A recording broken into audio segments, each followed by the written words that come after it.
And when you hear people talk like what you heard there about God will be happy with them if they're trying their best to be a good person, we have to shut that down, because it's um, paganism. It is heretical. It is anti-gospel. It is something that you would find from the prince of the power of the air. It would be something that feels correct. Like, well, if I'm just doing my best, God will be happy with me. That feels right, because all we see is what we see here on earth. But that's not what we find in Scripture. We're going to start on Romans 3, verse 23. For all have sinned, not some.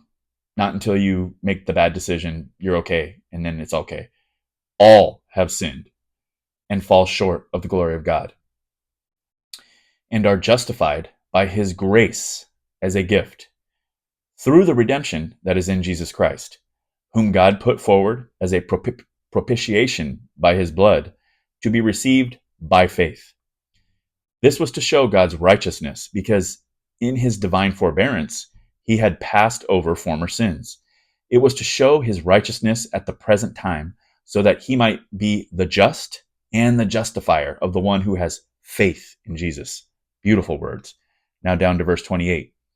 For we hold that one is justified by faith apart from works of the law.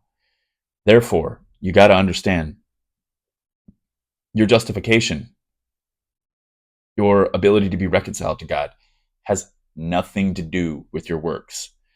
Now, we're not going to say anything. If you continue to read on here, it's going to tell you, what does that mean? Can you just do whatever you want? By no means, is what Paul says. By no means. Then we go from justification to sanctification.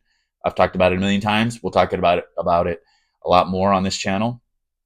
Just know, without going through the details, that by no means does it mean that you don't pursue righteousness with every ounce of your thought process, your will, whatever you are as a person. You pursue righteousness no matter what, to the end. But it has nothing to do with your justification. It has to do with sanctification, something totally separate, to be set apart for the good use, to be set apart for good use according to the will of God. Totally separate situation.